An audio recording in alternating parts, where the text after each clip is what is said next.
Okay, wonderful. So we are here at second grade to now take a look at their reading and math data. And as you know, this is very common practice for us, and especially for our second grade students, because they are used to starting the school year and having data collected so that we have a benchmark to sort of figure out exactly where our students are in terms of mastery of skills and standards, seeing how much they remember from first grade, everything, right? So they're all set and ready to go. And also taking a close look at, is there a summer slide?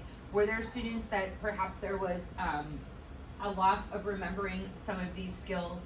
And as we think ahead about how we're gonna progress monitor some of these children, are we gonna see things moving quickly? Because now that they're back to their routine and back at school and everything, are they gonna start perhaps remembering how to perform some of the skills that we practice here at school? We're also going to talk a little bit about how things have been going with math now that we have adopted a new math program and curriculum, and think about that in comparison to our data. So our Unbelievable Intervention team has put together a slideshow for us today to be able to look at the data together, make some decisions, and think about how much awesome growth our children are going to make. So with that, I will turn it over to Tana. Okay, so as we begin, you know that we took all your data from your benchmarking sheet, and we put together some graphs to make it a visual representation of where your students are at. But as we look at those graphs, we came up with 4 questions we want you to consider as we're diving into the data. So the first one would be, what trends do you see and notice right away? When you see those trends, you keep in mind, does your tier 1 instruction need to shift in any way based on that data? Then what tools and how often will you progress monitor your tier 2 students within the classroom? And then how will we extend the learning for students who are already proficient? So if you can kind of keep those 4 questions in mind, they are listed on your agenda as well to just help facilitate our discussion. So let me go to second grade. Do you want me to open this, our second grade notes? The notes are not the second. That's just the. Okay, that's your benchmark. Okay, so this is how we compiled the data. We literally looked at each student, and we looked at their scores. We looked at how, if the box is checked, that is how many interventions they qualified for. Some students had checks in every box. And at that point, our conversation had to go, we cannot pull these students out 4 times throughout the day. That would be 2 hours of instruction outside the classroom. So then we really had to prioritize how students would be needing intervention. So once we get to that point, this is where that discussion went, or came from. Okay, so to begin with, here's our second grade monolingual F&P reading scores. We have, do you want to take it over? Yeah, so as we can see, we had 76.7% show up in red below grade level. One thing to note is we did not do like progressing towards on here. This is just a clear cut, not at grade level. So we do have quite a few, as you saw that list of our checking kids. There's a lot of those fellow kids that are progressing.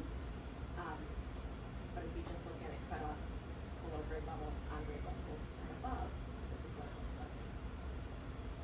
Now, is this something for second grade that is typical?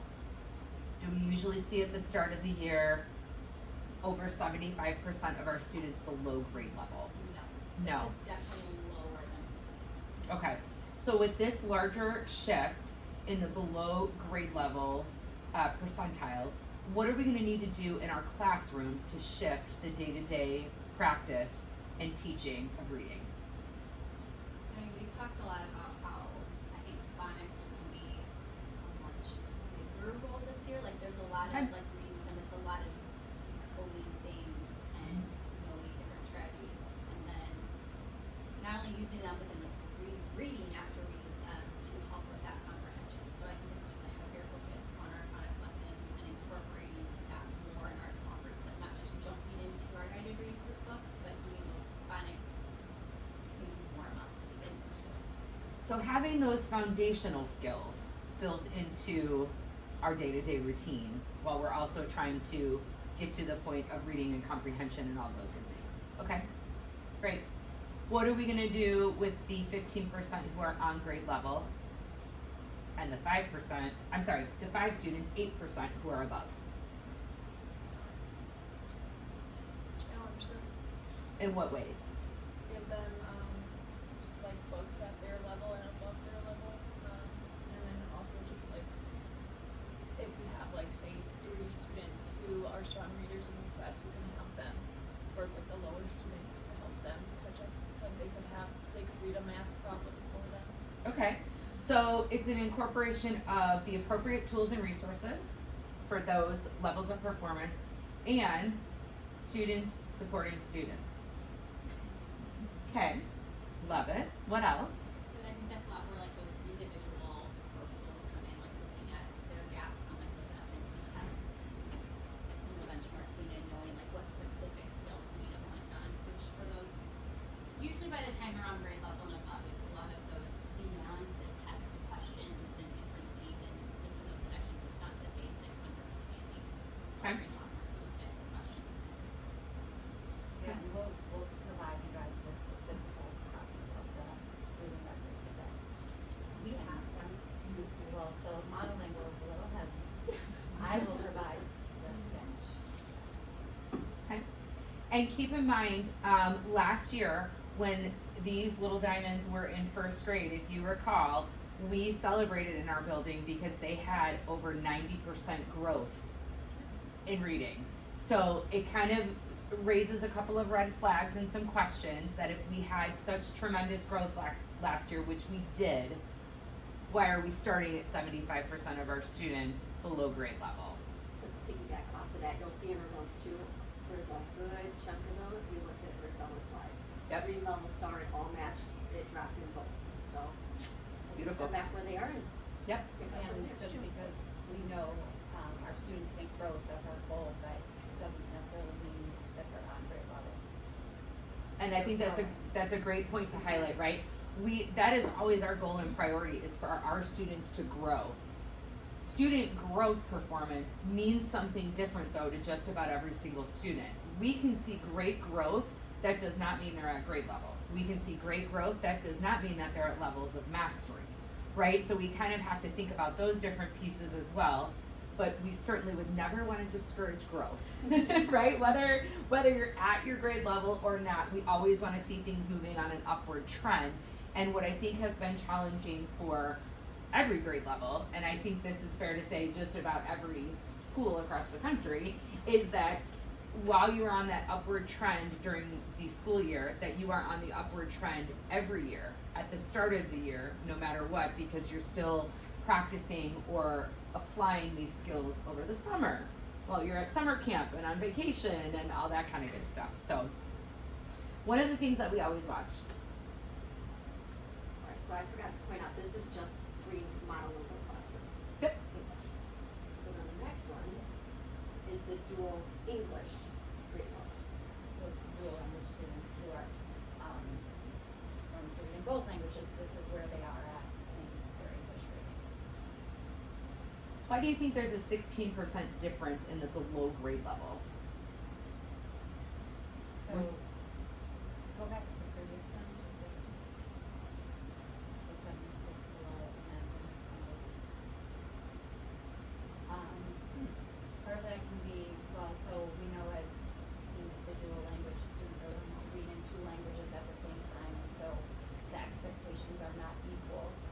Okay. If we're looking at 2 language literacy development.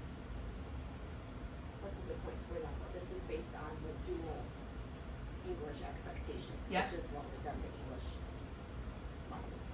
Mm-hmm. And as the levels, as the book level increases, the difficulty increases, and so there's a bigger level between, a J and a K than there is a D and an E. So that's exactly why I wanted to bring this up, right? Because someone just looking at this chart would say, holy smokes, your dual language kids are, right? And they are rocking, because we love them. However, when you look at that difference of the 15% at below grade level, we're not talking the same expectations, right? And we certainly shouldn't. We have to be fair and equitable to students that are learning 2 languages. Is this a common trend coming from dual language? Is this a common fall benchmark I think sometimes we have greater numbers of students who are lower in English because in the younger grades, they have more time for the Spanish. So I think it's pretty common that we have a big amount of kids who are in red. This year, because I'm only doing the Spanish, I haven't looked at all of the English data Sure. as closely as I might ordinarily, but we do have kids who tend to be low in English sometimes compared to the monolingual classes. Okay, good. Is there anything looking at this graph that is going to need to shift teaching or strategies with our dual kids with English? I think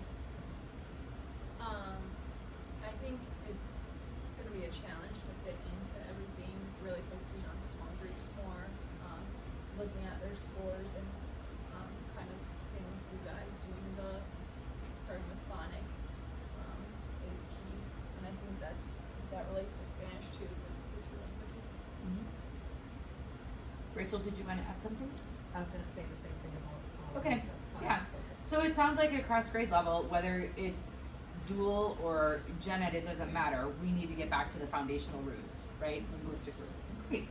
But it's also important to look at, it's important to look at the next slide along with this one. I probably should have put them side by side. No, that's okay. Because when you look at kids that are below grade level, and as you guys will notice, part of our discussion as intervention, just because they score in red in English reading below grade level, we take into consideration their Spanish reading, and if they have cracked the code and they're on grade level in Spanish reading, it's not a huge shocker if they're below grade level in English based on their primary language.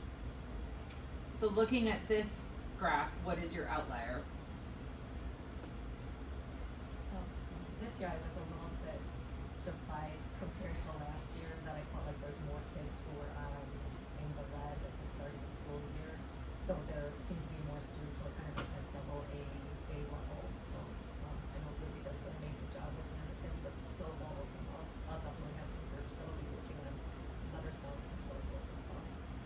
Is it an outlier to have half of the second grade dual language program reading above grade level in Spanish? I think we're still trying to figure out we actually had a meeting yesterday and we were talking about this, that what are appropriate Spanish and English levels for dual, and it kind of changes year by year. So I think last year, by the end of the year, we had 5 students who were reading in Spanish at a level N or MNN. But the year before, the levels had been lower. So I think we're still trying to, I know Lizzie is working on collecting a lot of data so that we can see trends, and maybe you want to talk more about that. I know you're trying to eliminate the extremes of time. Yeah, so like, that, to me, that's a large number based on what I've seen in the past, and so what that, one possible reason is that,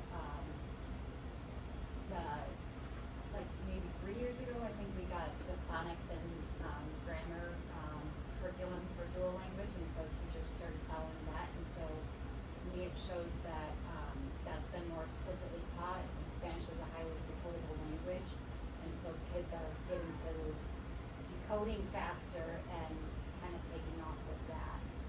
To me, maybe that's why more we see our above grade level instruction is shifted a little. Okay. Do we think our program shift with having a flip is going to impact this? Remember last year, they had a start with 2 dual teachers and an end with a flip. So if you still have 50% above grade level and another 8% at grade level, do we think the flip has any sort of impact? I don't know about the flip from last year, how Mhm. those teachers felt it affected it. I do notice this year planning, because I'm only focusing on Spanish. Sure. Planning is easier and I can put more effort into planning for the Spanish, Mhm. which I don't know how that will affect the kids' grades, hopefully positively, but we won't know until then. Yeah, no, of course, but it'll be interesting to see that because I know we talk about it a lot. You know, is the flip really the best model, or do we need children staying in the same classroom all day long, where they're immersed in the dual program or immersed in the gen ed setting? So, I mean, I don't know. It'll be a good comparison to make because this is, in my opinion, absolutely awesome data to start the year. It's really strong, really strong. Right, which, like, as Rachel was saying, it's like, do we need to relook at our trajectory, by literacy trajectory, because this is like super duper strong, so it's like, Yeah. wait a second, you know, like, it's like, we almost want higher expectations. You want to raise the expectations? You bet. I'm all for it. It's And great. celebrate at the same time. Yeah. Right, It's great. not make them too high, is that what you mean? Well, that's huge then, it makes sense on grade level. Right, it speaks to construction, that's what I mean. I mean, there's almost 60% of second grade dual language on grade level or above. That is a lot. It's awesome. Absolutely awesome. An interesting point to that is the next shift, you know, on grade level, is in like the D/E. It's like, once you get into like the HI, it's like that shift from decoding to reading to learn, that is the most challenging. Sure. And that happens in second grade.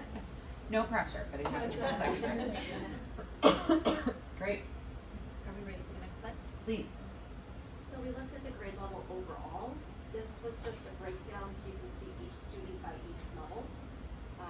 This is in the folder for benchmarking if you do want to look at it closer. It's split English levels by teacher, they're color coded, and then the Spanish is the second one. So it's interesting to see it in this layout, and it's also beneficial if like you have your high outlier, like, hey, I've got this huge gap in my room, we can support each other in that way too.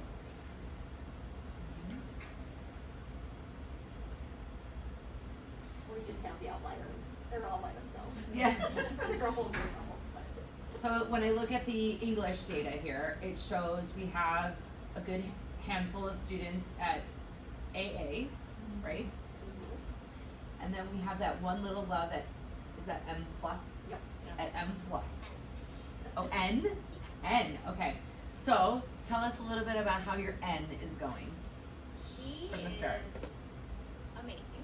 Okay. So right now, I am trying to put together, with the help of our literacy coach and my reading intervention specialist, we're trying to put together like her and I like a book study. So like a chapter book study, and just kind of her and I are just gonna do it, and we'll meet and we'll have like questions, we'll have projects, and just like make it so it's at her level, but still want to be fun and exciting. Sure. But I want her to make sure she is also getting the appropriate challenge that she needs, even though she is above grade level. How is she doing in class in terms of, do you think she kind of like knows she rocks the house of reading? You know what? She's very humble and very, I don't think she gives that off. I think she knows, Okay. but I think she's super helpful to those around her who also need the assistance in reading. And, you know, I think she's just overall very kind toward that and not like, oh, I can do this, I can do that. So it's very, I think it'll be very good for her, and just like for my class in general, just to have her. Good. I think that's great. I think second grade is one of the highlight times when you have your outliers who respond in one of two ways. I can't do anything. School is so hard. I read a AA book and I'm watching all these other kids read all this other stuff and it's horrible. Or you have the flip. I am so bored at school because everything we do is so easy. I am so much smarter than all these other people. Right? It's like this is where you sort of get the SCL mental health sort of components, you know, going into it. I always find it interesting when we're taking our benchmarks and the kids are like, what's my score? I really need to see my score. And I think it's great if they want to be passionate about growth in the data they collect. Some of them though, I think know, right? They know what that score means. So second grade I think is very pivotal in terms of that. It looks like we have a large chunk of students at letter I. How is that helping with our start of the year, or has that made it challenging?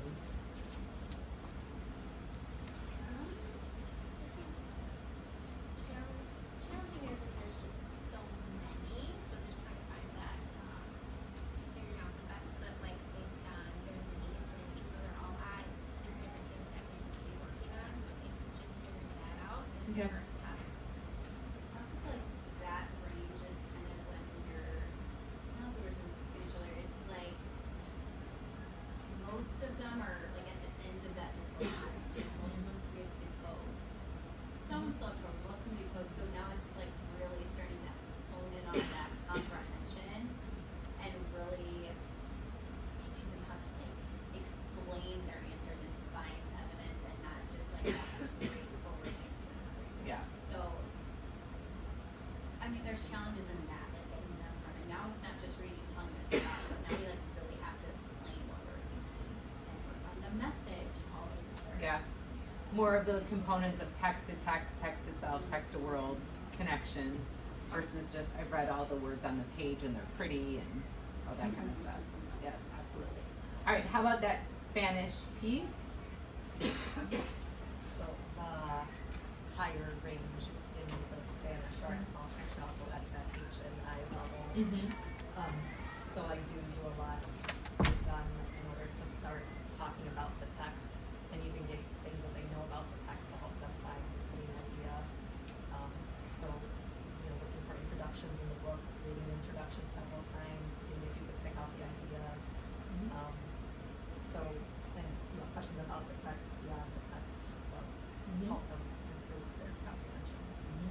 And that's part of the conversation we had at the dual meeting yesterday too, is thinking about in some of the materials that we use, are they just translated materials, right? It's like this was the same thing in English, now it's just translated, or does it have to be taught in a little bit of a different way because there might be a bit of a different structure to the language or a different way that we comprehend, a different way that stories are told, a different way that we write, all those kinds of pieces I thought was really interesting yesterday. And thinking about when you have these children already at letter H, what are you doing with your two outliers at level L? Spanish novels, Spanish chapter books. What are some options there? I think a lot of times I'm still using the copy books. Sure. So there are higher level Okay. books. We also have our higher books that we have in Spanish are a little bit difficult for the whole class. But sometimes I still do read some of those out loud, and I think that helps some of those higher readers to Yep. think about more advanced texts. Great. So do we feel ready for ELA? We've got our benchmark. I know we've been doing things already, but are we feeling ready? Like, okay, now I've got my data. Now I can start making some decisions. I can start grouping kids, all that good stuff. Good. Okay. I believe math is next, unless there's something else we want to add. So, one of our goals this year, along with our new math curriculum, is also to help students build up their fact fluency. So I took the data for both addition and subtraction, and we made it into a graph so you can see how many students were able to answer all 13 facts that they had. And you can see broken down then how many could answer 11 or 12. So if you're looking at it, I think that's quite a great number. Also, it's addition facts to 10. So this is a good, indication of, okay, they've mastered these from first grade, which is, their standard, mastering addition and subtraction facts to 10. But I'm looking at the data at the bottom, I think that's gonna help you figure out who you're gonna probably need to help support in that small group instruction. You guys have other thoughts on what you're noticing with fact fluency? I think with addition, like when we did, I did some like the benchmarking on it, a lot of I think a lot of their, when they can explain strategies started when the answer was like, they were pretty good at like all counting up, making 10, like when you had to like make the 10 that was starting a little harder, and then when you got past that and had to do like all the doubles and related facts, and especially when the answers were above 10, that's where I felt I was seeing a lot more hesitancy. They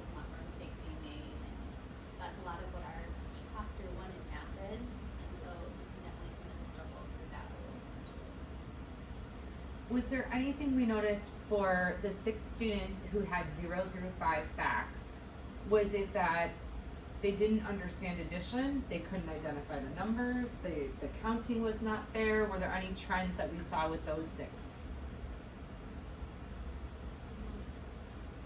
I know for my class, my friends that scored below, or in the 6 range, they don't have, their numbers,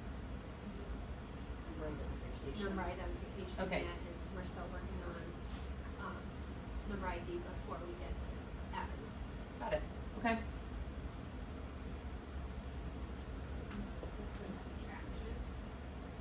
So there's the graph for subtraction. So you do have a, good percentage of students that are, know how to add and subtract. I was gonna say, that actually looks better than I thought it was. Well, just because, caveat, just because we timed them up, right, to see how long, and then if they were taking like over 6 minutes for like these, like we stopped, I'm not gonna have to get frustrated. But the whole first half was addition and the whole second half was subtraction, and they weren't mixed. So I think if they were spending a long time on addition, they maybe could do subtraction, but they didn't have time to get there. So I think maybe in the future it's time the addition, time up the subtraction to actually maybe get a better read on subtraction. So I'm actually surprised somebody scored that high on subtraction because I think some I just didn't. It is interesting too, because subtraction tends to not be the fan favorite in the in comparison to addition. So it's interesting to see this high number in the subtraction. In first grade, what was the last thing that was taught for the end of school year, or the last couple of years in first grade? They're usually doing place value. Place value, yeah.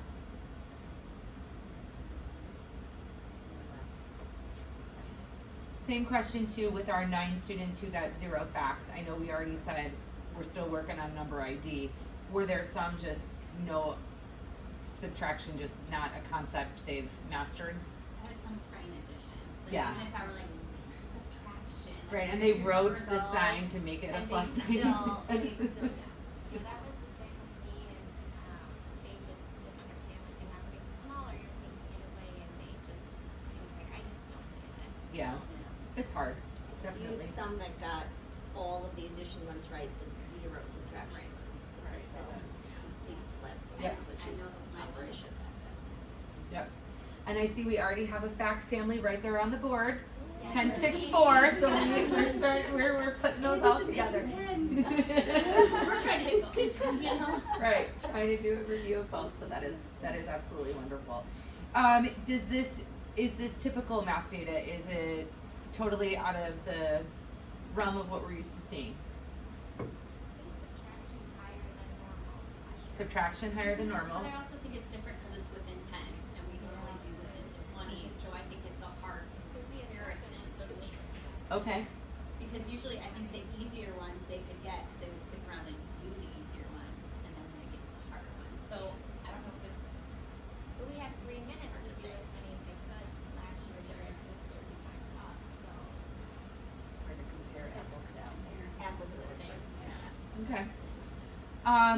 Thoughts and feelings, reflections about our new math program. We've gotten started, we've taken some assessments, all that good stuff. When we look at this benchmark data that we've collected, how are we seeing that in comparison with the new math program? I feel like they tell us the answer, but this is really big on hitting the strategies and like explaining, and that has definitely been more challenging. Mhm. Like, how did you get that? I mean, Do you think some of the explanation also ties directly to levels of reading Yes. and ELA? Yes? Okay. sometimes, but I don't necessarily think all the time because I feel like it's kind of like strategies that I think are even different than what I have taught before. That makes it hard. Like making a 10 for both addition and subtraction. Like not only are they making a 10 in a 10 string, but they have to then like change 8 plus 4 to now moving them up and showing it in the tens grade and changing it to 10 plus 2 and knowing that both of those are the same facts and both of them are the same answer. So like they're also like manipulating it and changing the equations and have to write both of the new equations in. And so some of those kiddos that have maybe not so strong of number sense, manipulating those numbers in that way is super hard versus like the straightforward of just like counting up. So Okay. it adds that extra challenge, which I think is good. And I think if they're exposed to it, start in comparing first instead of just jumping into it. Second, it will be easier. Like I think it's all really good. But I do notice like some of the higher order things like that where they have to do all that. Okay. And how about those outliers that are scoring really high, that are math facts are not a problem, they're catching on to this with the new program, all that kind of stuff. They can provide a written explanation of everything they've done. Okay. I feel like I only have one that like That's where okay. the explanations aren't confusing to me either. Because even if they have the facts, it's that showing work is like where we're really focusing, and the book has the enrichment that we can. Yeah, and pick a project that they can do, so it's always challenging. So is that part of the way that we're providing some differentiated instruction, progress monitoring those kids? Okay. Great. Thank you. Next. So on this slide, we have second grade access score data. We have the listening, how many students scored from level 1 to 6, speaking, reading, and writing. Students who will receive EL support were chosen based on the lowest listening and speaking scores. But as we take a look at reading and writing, we can see that the highest number of students were performing at a level 1.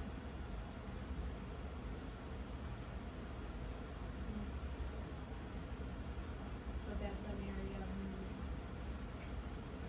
Students.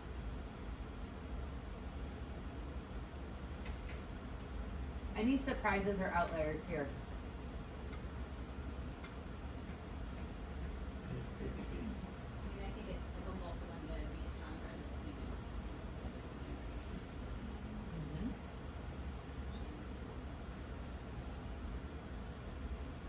Yeah, everything you see here actually is totally just typical of child development, right?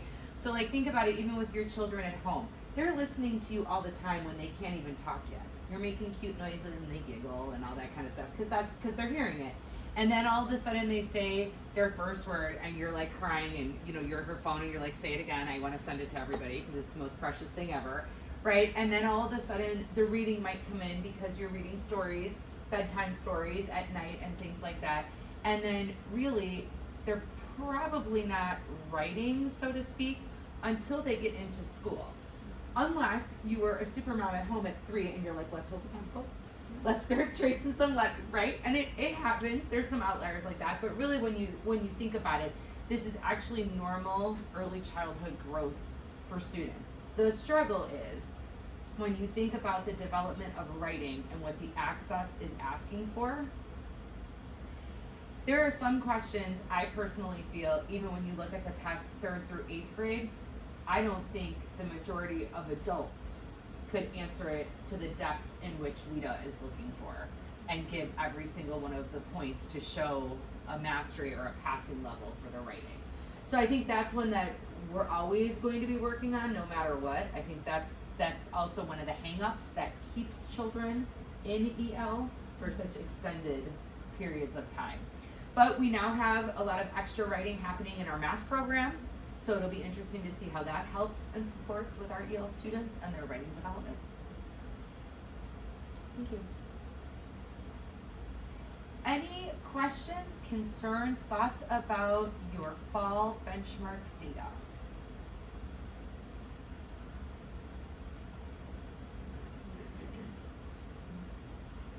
Okay. How many students will be receiving intervention for reading?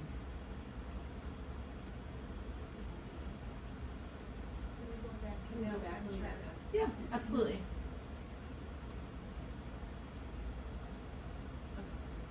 So I think as we talked on Monday, we had to kind of shift the, when we were looking at the percentiles of where we're gonna be pulling students, and that was across the board, because as our graphs show, we have a lot of red. And so we used to look at the 30th percentile low. For English, we dropped it to the 20th percentile and lower. So I believe Emily and I each have about 11 to 13 students or so. Is that right? The check marks? Where am I? Oh, which side? That was in slide 18. It was about 13 sections. So this is where the decision making took place. Mm-hmm. And then if it's scroll to the bottom. On the left, there's a check mark, yeah, then there's the numbers. Okay. Excellent. Yeah, so our fantastic intervention team on Monday went through and looked at every single child in ELA and math, and of course the Spanish piece, and of course the access piece, and really did a comparison of every possible performance our students could have to determine what is going to be the best possible service, what is the immediate need. Because we know we have some children that may qualify for all 4 of those intervention services. But it's thinking about what is fair to our kids, right? We want our children to be in the classroom, learning with their peers, learning from all of you, and receiving intervention services on what the top priorities are. Because if they were pulled for all 4 of those services, that's missing, let's say they're 30 minutes apiece, that's missing 2 hours of classroom time with all of you, which is a big chunk of time for the day. When you consider they're gone every day for an hour for specials, they're gone every day for an hour for lunch and recess, they would be missing classroom time 4 hours out of our 675 off the top of my head, I believe, school day. So it's a huge chunk of time. So I think it's great the way the intervention team went about this and selected their specific students to make sure that we are really targeting what our students need. I think it's also important to remember that all of these pieces fit together in different ways. Like even Vasula with EL is working with some of her students on math vocabulary, right? So that's helping to support what they're doing with math and things like that. I have a question, actually. One of my kiddos on on that checklist and in like the grade level one is under level G, but she actually scored level E. Oh. Aria. Like if you look at her benchmark, and I just looked at her FMP stuff that I have over here, she's actually level E. So on this document, On she's not? both of them. I'm looking at that one and And the then other one that you just had up. She's also listed English and 3 level G and it's E. And I know she was one that was like, I know watched this last year, so I just Well, like. that's what I was her on gonna our say, early too, guide. we have 16 kids Yeah. on our watch list, she is one of them. I just wanna, can I change the levels? Oh, Just so it's absolutely. accurate, like if Make we're it accurate. looking at the Please do, data, yes. cause I know some people being pulled are level E's. I just don't wanna really Yes. look higher. I can't change it on there, so. Vasula has it. I got it. Just kidding. Thank you for pointing that out. So I guess, in our conversations, when we had to take that drop and knowing we would be able to pull as many students who actually would have qualified last year, I guess that goes back to the classroom teacher then, and just our hope would be that we've got 16 names on the English side of students that could qualify for intervention in tier 2.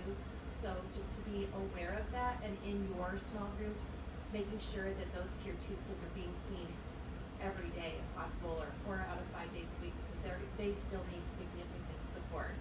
And we just didn't have room in our schedules to provide that. Right, and there are some students who we were qualified in English and Spanish reading, but we looked at their primary language and their language proficiency to make the decision, to make them solid in their primary language before giving them 2 interventions at once, so there's another way we learn about it.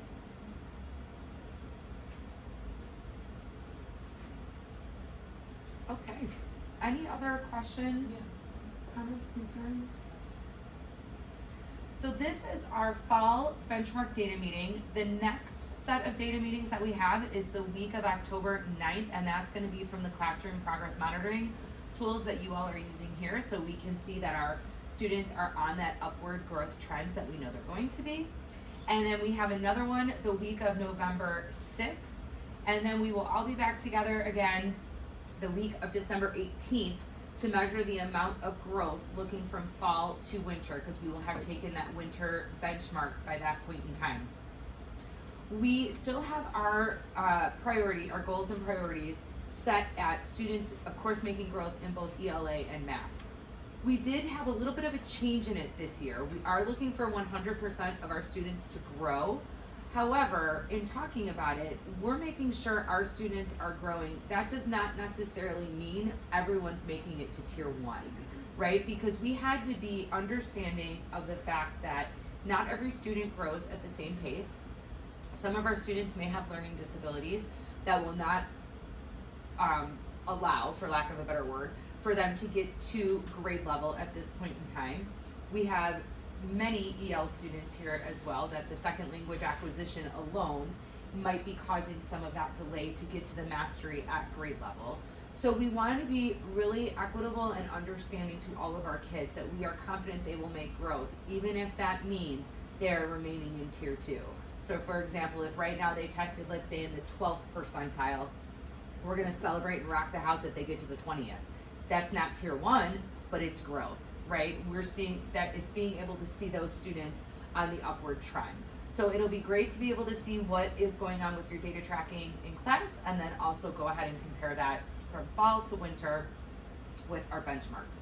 I want to thank the intervention team for putting this slideshow together today. They went through a tremendous amount of work looking at every single student, comparing all the scores, creating their schedules to make sure we were servicing children to the best of our ability. So I thank you for that.